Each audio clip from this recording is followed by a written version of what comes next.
July 8, 2014, Israel launched a devastating military attack on the Gaza Strip. Over the course of 51 days, the Israeli military dropped nearly 20,000 tons of explosive on Gaza, a densely populated area the size of Philadelphia, killing over 2,000 Palestinians and wounding tens of thousands more. The overwhelming majority of these casualties were civilians. This strip of land is being bombarded from the air, sea and land. Israel launched at least 160 strikes on the Gaza Strip. And there's one less hospital in Gaza now. Israel today flattened Wafa Hospital. The sheer scale of the attack sparked outrage and condemnation around the world. Israel's month-long pounding of Gaza shocked many people around the world. Mass demonstrations have been held in many of the world's major cities.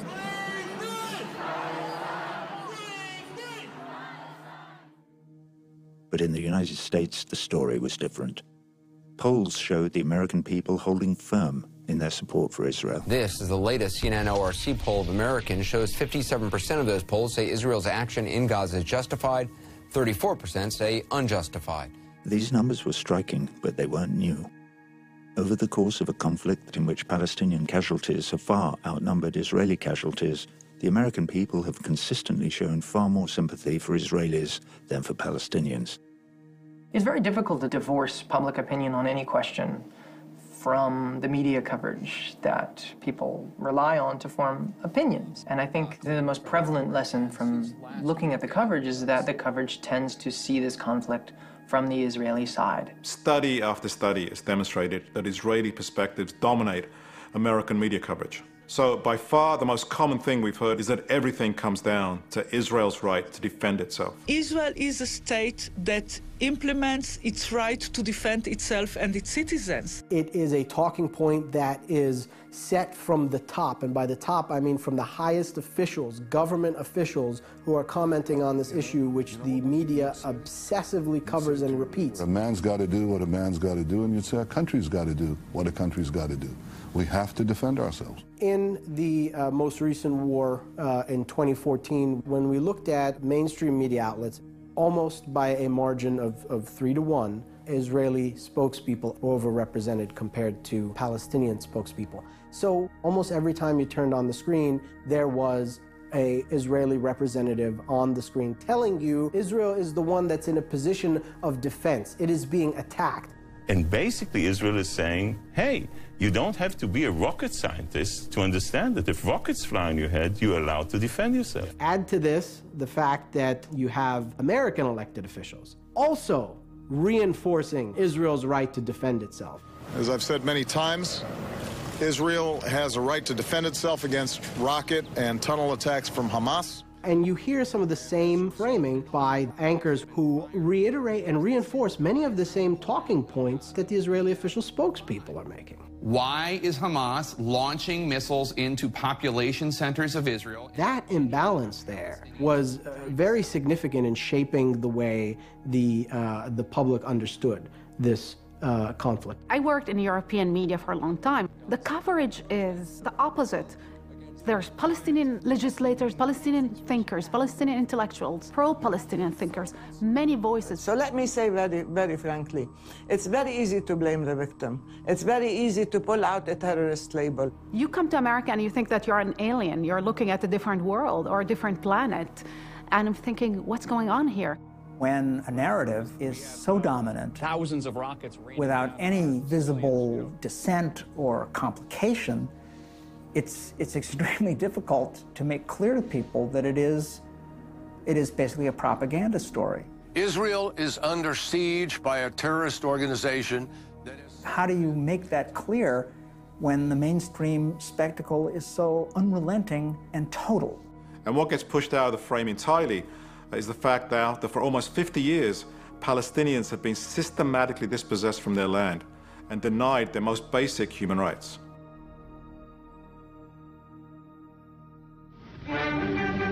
Pioneers and refugees from countries of the oppression, young and old, they are going now to a land which accepts them. They will march to their work in the Jewish settlements, to build roads, to quarry stones, they will drill wells to restore to Palestine's soil its long neglected fruitfulness. Zionism, the nationalist movement that emerged in Europe in the late 1800s, was dedicated to the idea that the Jewish people, after centuries of living as persecuted minorities within other countries, were entitled to a state in historic Palestine, the biblical homeland of the Jews more than 3,000 years before. But there was a basic problem with the choice from the start. Palestine was already home to hundreds of thousands of Palestinian Arabs who had been living in Palestine for centuries, first under the rule of the Ottoman Empire, and since World War I, under the control of the British Empire, and for decades had aspirations of their own for an independent state in Palestine. Tensions steadily escalated during the 1930s, placing more and more pressure on the British colonial government to reconcile the competing interests of both sides. After World War II and the Holocaust, the situation reached a breakpoint. Ultimately, the British colonial government made the decision to withdraw and to pass the problem on to the newly created United Nations. In 1947, UN Resolution 181 recommended that Palestine be split into two parts. Jews, who were a third of the population, would receive 56% of the land. Palestinians, who were two-thirds of the population and possessed more than 90% of historic Palestine, would receive 44%. These terms were immediately rejected by Arab leaders as unfair, but in the spring of 1948, Zionist leaders declared Israel a state along the proposed borders anyway, triggering the first Arab-Israeli war. Arab armies set out to destroy the newly born nation, but suffered repeated defeats. After winning a crushing victory, Israel took possession of even more land. By the time armistice was declared in 1949, Israel controlled 78% of historic Palestine. The creation of the new state would be celebrated by Israelis as a triumph.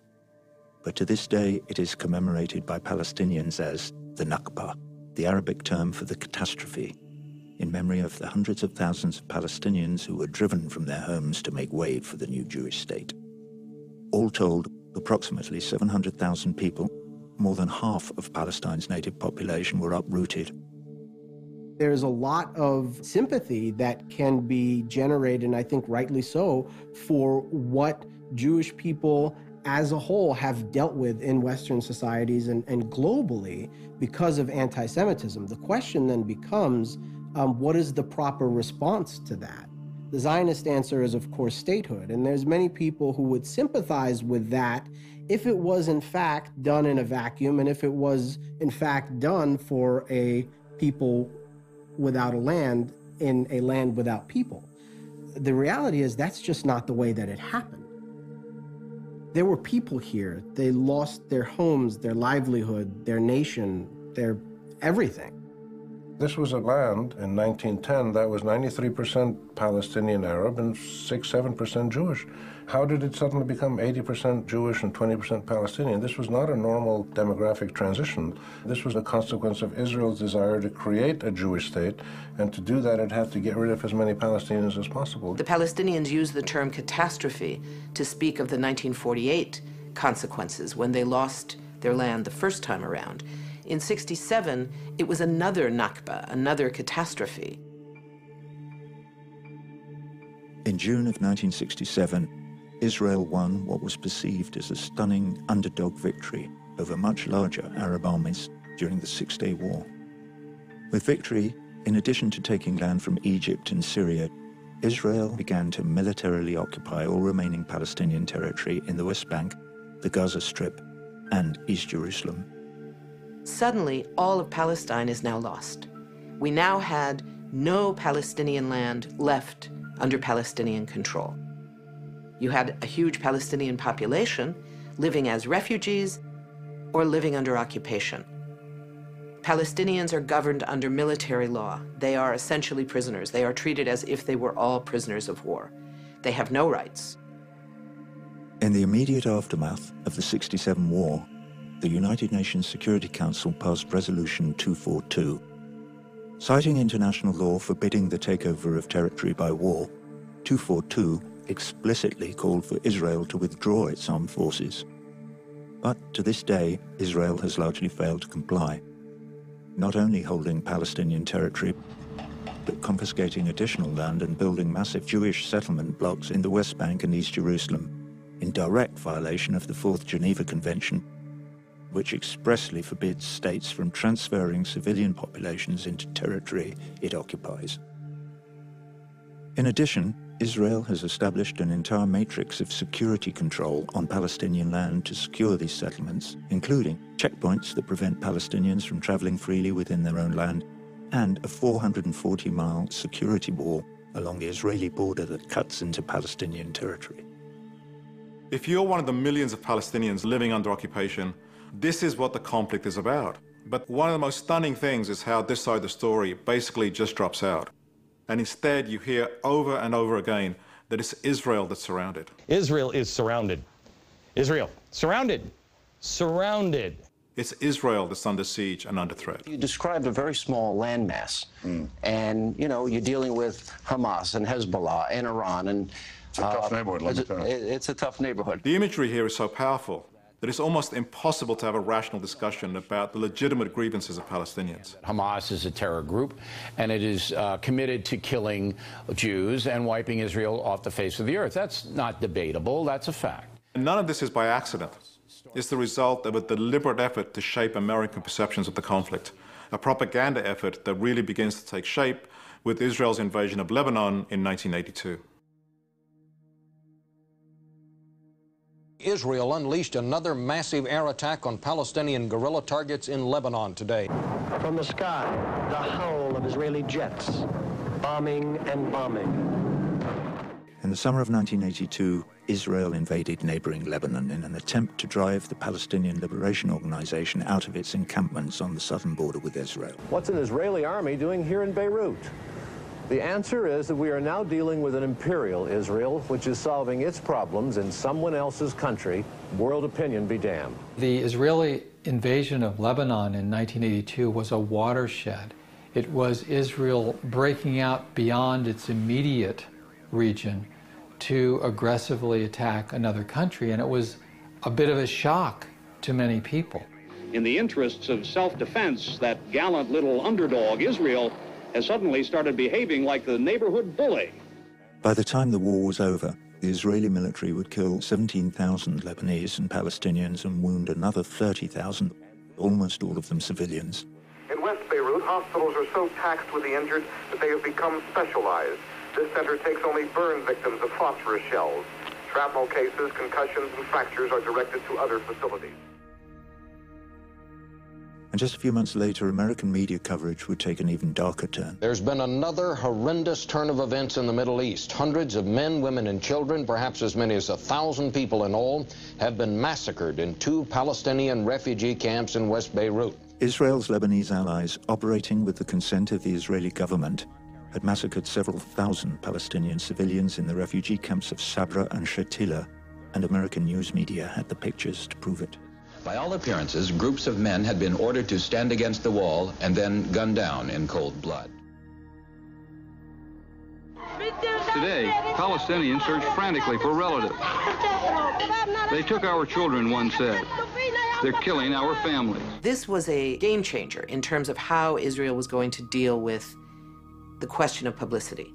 They went on the offensive for the first time. All the direct or implicit accusations that the IDF bear any blame whatsoever for this human tragedy in the Shatila camp are entirely baseless and without any foundation. The government of Israel rejects them with a contempt which they deserve. 2 years after the Lebanon invasion, the American Jewish Congress sponsored a conference in Jerusalem to devise a formal public relations strategy known in Hebrew as Hasbara. Participants included PR and advertising executives, media specialists, journalists, and leaders of major Jewish groups. The primary aim of the conference was to develop strategies to spin unpopular Israeli policies and to counter negative press coverage by shaping the media frame in advance.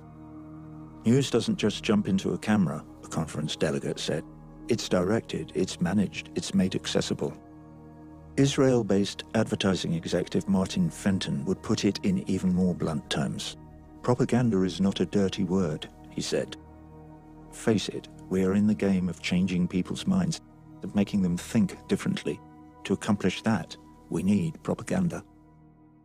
After Lebanon, you start to see the basic Hasbara strategy in action. Images of Palestinians fighting back against Israel's occupation make their way onto American television screens. And the Israeli military crushes this resistance in brutal ways that undercut Israel's image as underdog and victim. Israeli helicopter gunships deliberately fired a missile into a crowd of civilians last night, killing 7 Palestinians and wounding 70 more. Then Israeli officials go into full Hasbara mode and act like the occupation doesn't even exist, framing all Palestinian resistance as terrorism and Israeli aggression as self-defense. The Palestinian terror campaign continues. It only justifies again and again that we, Israel, have to continue and defend ourselves. And so this becomes the framing of the situation. Israel is defending itself, which means Israel is not the aggressor here. That doesn't square with the reality on the ground, and we know that. You have a right to defend yourself. You don't have a right to occupy people, deny them their human rights, and then cry foul when they resist. That's not the right to self-defense. That's the right to repression. That's what Israel is asking for here. Let us do away with these dissenters, these Palestinian dissenters, and call it defense. And when you look today at how the media cover the conflict, you see just how successful Israel's propaganda has been in reversing the legacy of Lebanon. If there's any complaints, and there should be, about civilian deaths, they belong, the responsibility and the blame belongs in one place, Hamas. I don't think anyone should get that wrong. The Israeli position is the first position. They are allowed to determine the narrative, determine the facts on the ground. Hamas is a terror organization committed to our destruction. They fire thousands of rockets at our cities. The dominant narrative in the media coverage then is Israel is retaliating for an attack it has suffered. Israel says the barrage of rockets is in retaliation to the 750 rockets fired from Gaza. We know this is all retaliation for Hamas firing rockets into Israel. Which is the dominant media story of our time. What we've seen is really another kind of occupation, an occupation of American media and what we could call the American mind, by a pro-Israel narrative that's deflected attention away from what virtually everyone recognizes as the best way to resolve this conflict, end the occupation and the settlements so that Palestinians can finally have a state of their own. His Excellency Yitzhak Rabin, Prime Minister of Israel, the President of the United States. The ongoing peace process that began with the Oslo Peace Accords in 1993 was designed to negotiate the terms of Israel's withdrawal from Palestinian territory in accordance with UN Resolution 242, which made an explicit connection between Israeli withdrawal and a just and lasting peace. But since Oslo, Israel has actually taken more Palestinian land for its Jewish-only settlements. In 1993, there were approximately 200,000 illegal Jewish settlers living in the occupied Palestinian territories. Since then, that number has more than tripled, with approximately 650,000 settlers now living in the West Bank and East Jerusalem. So if you look at the result, not the words and the pretty phrases, what's happened over the past 20 years and was inaugurated at Oslo was not a peace process. It was an annexation process. What has happened is that now 1 in 11 Israeli Jews live in these illegal settlements. So the failure to confront the settlement enterprise from the very beginning, I think, has created a almost insuperable obstacle to the creation of a Palestinian state. There's no place to put it. What we're talking about here is something that is completely indefensible. Israel knows this. Israel knows this very well, and for that reason wants to talk about anything and everything else. They'd rather talk about terrorism. They'd rather talk about security. We're willing to make great concessions for peace. But there is something that I will never compromise on, and that's Israel's security. The reason they've been able to so effectively change the subject isn't because they're practicing some kind of mass mind control. The main reason is that the US government itself has had a vested interest in promoting this same narrative for almost 50 years now. This goes back to the start of the so-called special relationship with Israel in the late 1960s, when the US decides to deputize Israel and make it what the Nixon administration called a cop on the beat to protect American interests in the Middle East, especially US energy supplies. Ever since, the American government has continued to give Israel roughly $3 billion a year in military aid, while also vetoing one UN resolution after another condemning the occupation and settlements. The challenge is to make sure that the American people stay on board with US aid, despite what Israel is doing. A number of well-funded public relations organizations have emerged within the United States to help Israel justify its policies, especially the occupation and settlements, on security grounds. One of these groups is the Israel Project. In 2009, the Israel Project turned to conservative pollster and rebranding expert Frank Luntz to determine which talking points used by Israeli and US officials over time have been most effective in maintaining American sympathy for Israel. Luntz wrote up his recommendations in a 2009 report called The Global Language Dictionary. If you want to understand how the propaganda works, especially in the US, you need to read the Luntz document. He's really clear that the occupation and especially the settlements are a problem. And he points to polls that show a large majority of Americans actually think that Israel should retreat to the 67 borders. In fact, he says, when you talk about land in terms of 67, you completely flip American sentiment against you. But, and this is his solution, if you bring up the danger of terrorism, you win back the support. The key, Luntz says, is to claim that the fight is over ideology, not land, about terror, not territory. In fact, these three words, terror, not territory, summarize the basis of the propaganda campaign in the US. And Luntz goes on to say that one of the most effective ways to make the conflict about terrorism is to refer to an obscure political document written in 1988 by a small group of ideologues, the Hamas Charter, that calls for the destruction of Israel. Even though the Hamas leadership effectively disowned the charter a long time ago, it's been PR gold for Israel. Luntz research has discovered that when Americans hear the words of the charter, Israel goes from bully to victim, and sympathy for the plight of the Palestinians dissipates. So, he says, don't just quote it, read it out loud again and again. And his advice has been taken up, often hysterically, by Israel's advocates. The Hamas Charter not only calls for Israel's destruction, ladies and gentlemen. Article 7 calls for the murder of every Jew. It calls for the murder of every Jew. It's a Nazi document. We have the Israeli prime minister saying movements like Hamas, that are national movements, are the same thing as ISIS. Hamas is like ISIS. Hamas is like Al-Qaeda. Hamas is like Hezbollah. Hamas is like Boko Haram. And they are completely not the same thing. Hamas is as much a nationalist movement as it is a religious movement. And in fact, it often assigns priority to its nationalist goals over its religious goals. This false notion that Hamas is part of this Al-Qaeda network is not bought even by important elements of the American military.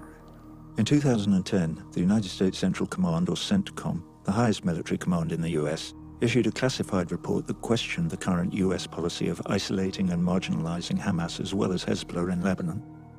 The report described the two groups as pragmatic and argued that putting them and Al-Qaeda in the same sentence as if they're all the same is just stupid. And the US military isn't alone in this assessment. ISIS itself has attacked Hamas again and again because they're not radical enough. They're too pragmatic and too compromising. But none of these facts stop people from going on and on about the Hamas Charter anyway, in order to paint Hamas with the same brush as ISIS. I spent a lot of time on my radio program going over Hamas's charter, what it says. It wants to obliterate Israel. It wants to destroy the Jews. It is a sick, twisted, perverted ideology, and it manifests itself in different forms. Muslim Brotherhood, Islamic Jihad, Hamas, Hezbollah, ISIS, Al-Qaeda, it's all the same thing. Meanwhile, you hear next to nothing about another extreme political charter that has much more relevance to the conflict, the platform of the ruling Likud party in Israel. Well, if you look at the language that's in that charter, the Likud charter, it flatly rejects, quote, flatly rejects the existence of a Palestinian state anywhere on that side of the Jordan River. In other words, completely denying the right of a state of Palestine to exist. That's far more relevant, to have language like the language in the Likud charter be in the charter of a party that is the largest in an Israeli government, driving an Israeli state, and has the capacity to act upon the words in their charter in a way that no other party does. To strengthen the case that the conflict is about terrorism and not territory, Luntz points to the effectiveness of another well-established Israeli talking point, the claim that Israel gave up control of Gaza in 2005 in hopes of achieving peace and a two-state solution, and got only rockets in return. We left Gaza completely. We had Gaza, they could have turned it into a flourishing, wonderful place to live in. Look at what they did. They turned it into a haven of terrorists coming from all over the world. It's completely untrue that Israel left the Gaza Strip. They did withdraw their colonists, but at the same time, they tightened their control over the Gaza Strip. This is Gaza's main freight route into Israel, and normally this road would be bumper to bumper with heavily laden trucks. But it's completely closed, as is every other border crossing in the country. Nothing's coming into Gaza, and nothing is getting out. So the idea that Israel left is 100% bogus. Gaza remains occupied. Who can come and go is totally at the Israeli discretion. In Gaza, there are constant military attacks by the Israeli Air Force, by drones. Targeted assassinations go on all the time. It wasn't really a withdrawal, but the conventional shorthand in the media is that Israel was willing to give up an enormous amount to the Palestinian side, and the Palestinians responded with violence. Israel, since 1967, controlled Gaza. They gave it to the Palestinians in a gesture of peace, and all they got are a bunch of rockets in return. This is the basic frame of Israel's PR campaign. Make sure the media stays focused on terrorism and Hamas extremism as a source of the conflict, not the occupation and the settlements. If you want to see this in operation, just look at the coverage of any of Israel's many attacks on Gaza over the past few years.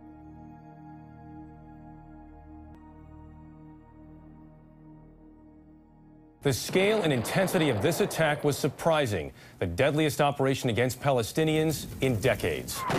After an intense 3-week assault, 1,300 dead, 5,000 wounded. In late December of 2008, Israel launched Operation Cast Lead, a massive ground and air assault on the Gaza Strip. The Air Force released this cockpit video. Over a period of 3 weeks, the Israeli military dropped over 600 tons of bombs on Gaza. It isn't clear yet how many civilians are among the... Nearly 1,400 Palestinians were killed and thousands more injured. The wounded were carried on corrugated iron, in private cars, on backs, and in arms. The worst one-day casualty toll in Gaza anybody can remember. Normally in a conflict, civilians can run for their lives. Gaza was one of the few, if not the only, modern conflict where the helpless civilians who were subjected to massive technologically advanced firepower by the Israelis had no escape routes. With Gaza City bombed and burning, Palestinians heeded Israel's warning to get out of the way, but found they had nowhere to go. It was a brutal, murderous attack, devastating. This attack was murderous.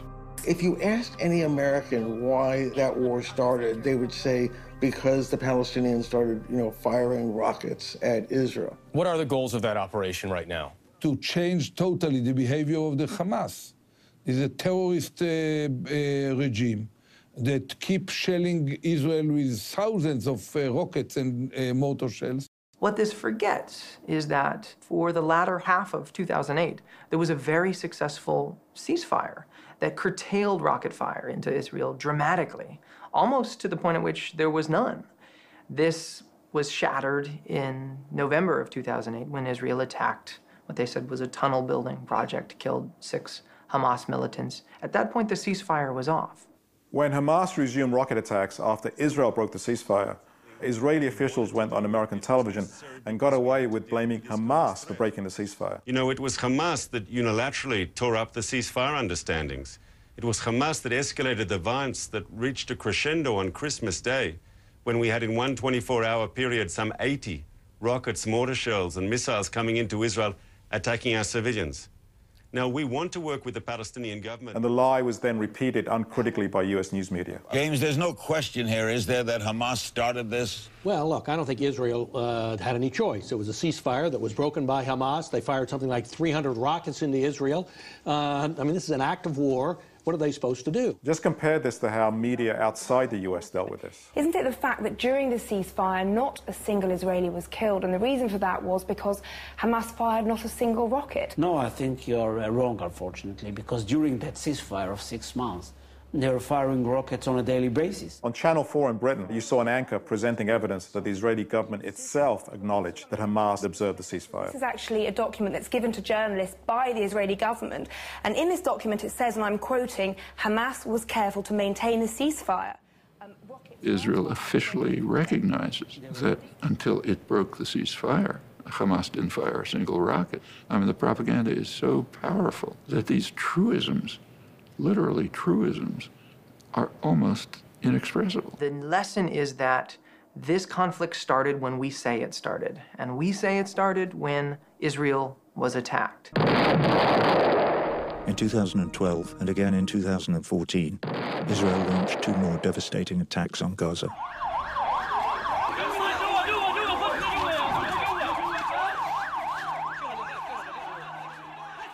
Polls once again showed that Americans remained firmly on Israel's side.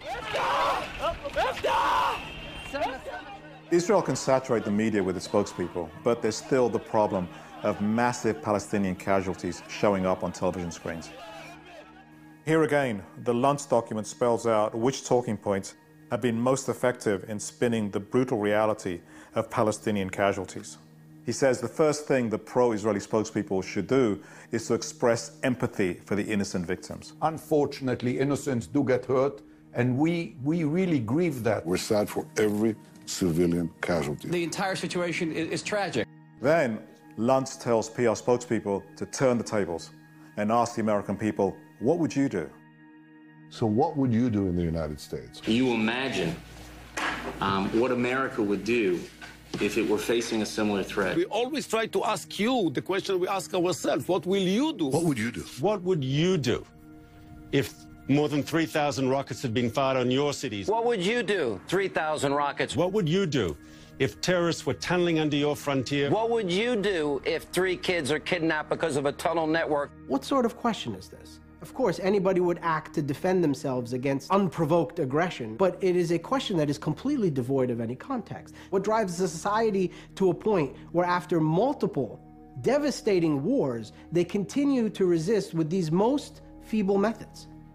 They don't want you to ask that question. Then on top of that, when massive numbers of Palestinian civilians predictably die from Israeli attacks, Israel claims it's part of a deliberate Hamas strategy to drum up sympathy. They use telegenically dead Palestinians for their cause. They want the more dead, the better.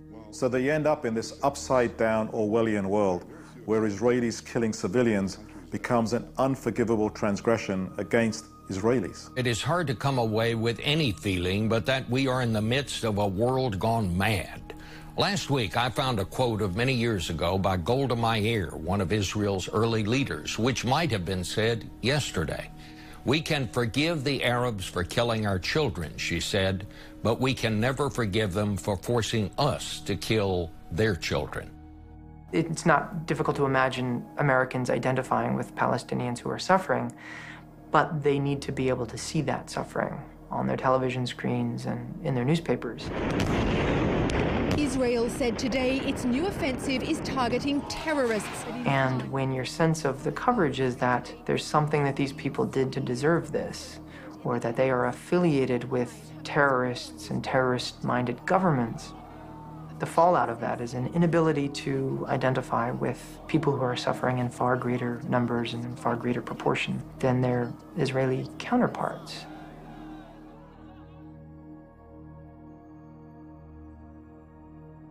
The effort to shape American perceptions of the Israeli-Palestinian conflict has been taken up by a number of pro-Israel groups based in the US. Together, these groups are commonly referred to as the Israel lobby. Nowhere has the lobby's power to shape a pro-Israel narrative been more visible than in the US Congress. due largely to the efforts of one of the most influential lobbying groups working on Capitol Hill today, the American Israel Public Affairs Committee, better known as AIPAC.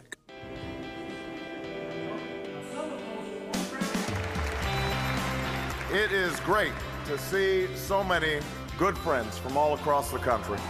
I see more than 10,000 people, young and old. AIPAC's annual conference draws nearly 10,000 attendees from around the country, including the most influential members of both houses of Congress from both parties. Remember, there are 7 congressional office buildings. As you leave here today to meet with your senators and representatives, I want you to go there knowing with certainty that you'll make a difference with every member that you meet. You're going to feel so good when 6 months from now you see the 3 major talking points evolve to 3 points of legislation for the U.S. government. The bill is passed. It would be very hard for ordinary Americans to know that they're being deceived, that some very competent experts at spin management are, in fact, deluding them. There are many reasons for this. One of them is that the American political class has basically swallowed the line, hook, line, and sinker. They keep getting rocket attack after rocket attack, and then they're criticized for human rights problems because they defend themselves. This is particularly true for Republicans. They're responding, Mr. Speaker, to attacks on their civilian population. I mean, what is it that they want? Well, we know what they want. They want Israel obliterated from the map, Mr. Speaker. But it's also true for many Democrats. We stand with our ally. We stand with the democratic state of Israel. We stand against terrorism. This administration will always stand up for Israel's right to defend itself. They made the mistake of actually leaving AIPAC's fax address on one bill that was actually laid before Congress. And of course, nobody was apparently embarrassed. The fact that AIPAC writes the legislation for them or writes their speeches for them doesn't seem to in the least bother people. There's nothing happening here that's secret or under the table. It's not a cabal. It's not a conspiracy. It is, in fact, domestic politics the way it's practiced here in the United States. There are roughly 36 or so pro-Israel PACs that give money. Over the last 15 or 20 years, they've given $55, $60 million in American elections. There are 1 or 2 Arab American PACs, and I believe last time I looked, they'd given, $800,000 to $1 million. So you've got $55 million of PAC contributions on one side, and you've got maybe $1 million at most on the other side. For the most part, the lobby pushes policies that are consistent with U.S. interests anyway. And when these interests don't align, we see the limits of the lobby's power, as we saw with Obama's Iran policy. But at the same time, we shouldn't underestimate the lobby's power to limit debate about Israeli policies in the occupied territories, especially far-right Israeli policies that are often way out of step with the political views of most American Jews. In fact, it's not accurate to call it a Jewish lobby at all. It's the Israel lobby.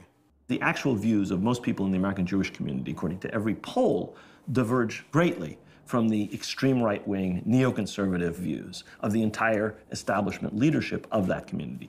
Most people in the Jewish community are much more liberal. They're against settlement, they're against occupation, they want a two-state solution. And there are some key elements of what we call the Israel lobby that aren't Jewish, so-called Christian Zionists. Evangelical Christians in America have become Israel's staunchest ally in an increasingly hostile world. In the United States, roughly a third of the population believes that every word of the Bible is literally true. If the Bible is literally true, then the land of Israel was promised to the Jews by God, and they have every right to take it over from the usurpers. Listen closely, those of you who are listening in the liberal media. The Jewish people are not occupying the land of Israel. They own the land of Israel. The truth about Israel is God gave the land of Israel to Abraham in an eternal blood covenant 4,000 years ago. The land of Israel belonged to the Jewish people then. It belongs to the Jewish people today, and it will belong to the Jewish people forever. The land is their land. One of the problems with the influence the Israel lobby has in the United States now is it has been hard for government officials to have an honest discussion. Just look what happened to President Obama when he made the mistake of simply saying out loud what the international consensus is. We believe the borders of Israel and Palestine should be based on the 1967 lines with mutually agreed swaps, so that secure and recognized borders are established for both states. It didn't matter that Obama was just repeating what had been official US policy for decades, or the right-wing President Ronald Reagan had said essentially the same thing in the 1980s in even stronger language. UN Resolution 242 remains wholly valid as the foundation stone of America's Middle East peace effort. It is the United States position that in return for peace, the withdrawal provision of Resolution 242 applies to all fronts, including the West Bank and Gaza. Further settlement activity is in no way necessary for the security of Israel and only diminishes the confidence of the Arabs that a final outcome can be freely and fairly negotiated. When Obama said it, he was immediately accused by right-wing groups of setting up Israel for another Holocaust. Has President Obama abandoned Israel? After strong support by 11 consecutive American presidents, it appears Obama has moved sharply toward Israel's enemies, and the results could be disastrous. The leader of Hezbollah has vowed to finish the job Hitler started. Up till now, America's strong backing of Israel made that impossible. But with Obama's waffling, could a second Holocaust be on the way? It's a pretty ingenious tactic. How are you supposed to have a rational discussion about the occupation when pro-Israel extremists call the 67 borders the Auschwitz borders? These are the two alternatives. You're either going to be in Auschwitz or you support Israel. Because Israel was in fact created in the wake of the Holocaust, it isn't that extraordinary that the two would be linked that way. I have a problem with the idea of exploiting the link and using those 6 million Jews, and almost, in my mind, it's like saying Anne Frank would want the occupation to continue. We're a nation that rose from the ashes of the Holocaust. When we say never again, we mean never again. I see a lot of manipulation here about the victimhood of Israeli Jews, the sense of victimhood. And I'm a child of survivors, Holocaust survivors, so I'll be the last one to underestimate the importance of history and the history of persecution of Jews in the Israeli-Palestinian context. But does it mean that Jews now in Israel go every day and think about Auschwitz? I doubt it. There are watchdog groups that keep track of what different media organizations publish or broadcast, and if they're not happy about it, they either publish their own attacks, they organize consumer boycotts. The media outlets don't see the pushback from the other side. They don't see the upside to standing up for their own reporting, so I think in most cases they cave. So you end up with reporting that gives way more priority and weight to the official Israeli perspective than to the Palestinian one. No matter how right-wing the line is, the basic propaganda frame is built into the very assumptions even supposedly liberal journalists bring to the table. I'm wondering, though, whether you're outraged by the conduct of Hamas, starting the conflict by firing rockets, building tunnels to kill and kidnap Israelis, being more than willing to sacrifice Palestinian lives by embedding them into their own kind of arsenal and using them, as Israel contends, as human shields. Do you have a level of outrage at Hamas itself? Look at how American media covered Israel's 2014 attack on Gaza. A keyword search of all the major networks showed that over the course of the 51-day assault, Israel's ongoing military siege and blockade of Gaza were barely mentioned compared to the thousands of times Hamas rocket attacks on Israel were mentioned. But the silence of mainstream media across the board on these issues hasn't stopped right-wing pro-Israel advocates with zero evidence making exactly the opposite claim, that the US news media bends over backwards to humanize Palestinians while demonizing Israel. Consistently, the Times has suppressed any story that would portray Israel sympathetically. And of course, there's no greater weapon in the attack arsenal than equating critical coverage of Israel's policies with anti-Semitism. Any fair-minded person who follows Al Jazeera knows it's anti-American and anti-Semitic. You're a Jewish man, correct? Yes, I am. It doesn't come more anti-Semitic than Al Jazeera. They would do violence to you. Who and who? A journalist at Al Jazeera? The people that run that network would do violence to you. I hardly think so. Abba Eban wrote an article in which he explained to American Jews what their task was. Their task is to show that anyone who's a critic of Zionism by which he means a critic of the policies of the State of Israel, must be either an anti-Semite or a neurotic, self-hating Jew. That covers 100% of possible criticism. So it used to be I was always called a self-hating Jew, and everybody like me was called a self-hating Jew. I am now not only a self-hating Jew, but they also call me an anti-Semite. How I, with my 4 Jewish grandparents, I'm still an anti-Semite. My wife was born in a displaced persons camp in Germany, and I'm an anti-Semite. Everyone who's trying to tell the American public a different side of the story, an alternative view of the conflict that's reality-based, has already crossed a barrier of fear. And I think they've already told themselves, well, I'm going to pay for this, but I'm ready to pay the price. Look, I've done dozens of interviews which begin from the terrorism departure point. But when given an opportunity to actually speak and present a different perspective, that can dissolve rather quickly. Is Hamas a terrorist organization?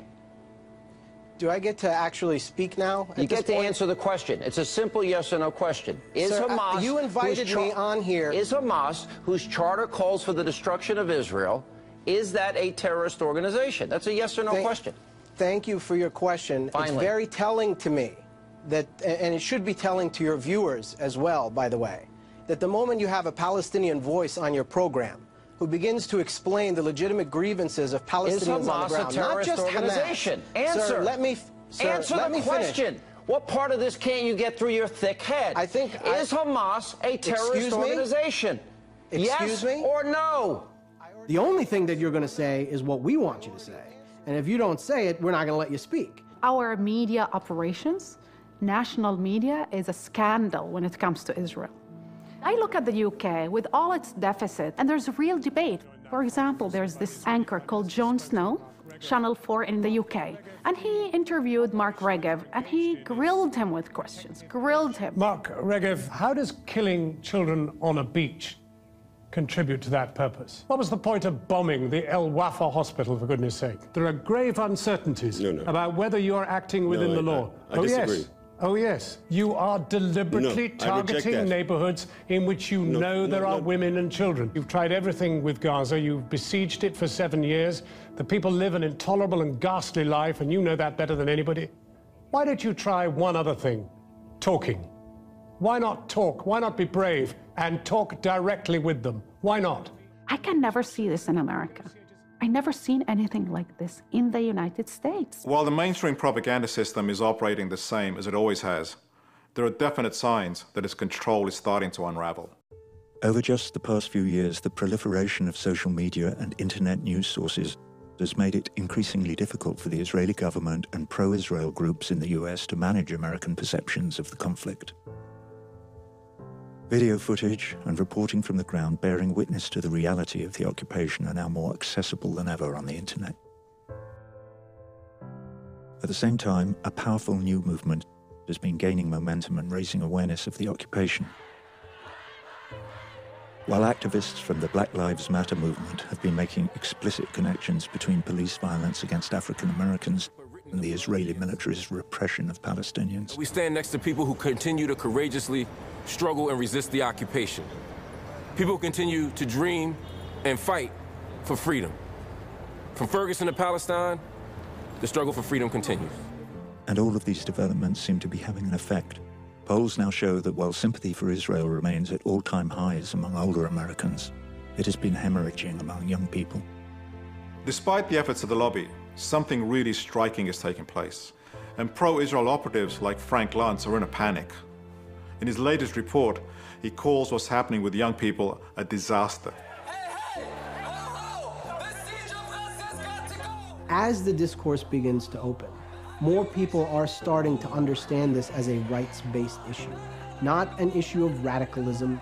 This is a movement for the rights of people whose rights are being denied, who are living under occupation, who want to live in their country freely just like anybody else. Let's just get away from the mythologies and talk about the realities, and then maybe be able to persuade people that they should not any longer give their unwavering support to a nation engaged in a policy that's not just inhumane and brutal, but ultimately suicidal. given the central role that the United States plays in backing Israel, it seems to me Americans, all Americans, have a right to question particular Israeli policies, and in particular the prolonged occupation, the fact that the Palestinian people have been kept without a state and without any political rights for decades now. In the end, this comes down to a battle for the minds of the American people. A battle over the stories they're told to make sense of this conflict. A battle over perception. The more Americans are able to see the reality of occupation with their own eyes, to see images of routine daily violence, of the repression and humiliation that never make their way into mainstream news, the more they'll question the image of Israel as this tiny little David up against the bullying Arab Goliath, and start to wonder if it's actually the outgunned Palestinians who might be the real Davids here. When that starts becoming the dominant perception here in the US, all bets are off. It all comes down to American public perception. That's the one way to change anything. Changing perception and understanding here, leading to a change of policy here. As long as the United States supports Israel, nothing's going to happen. The US government will support it as long as the US population tolerates it.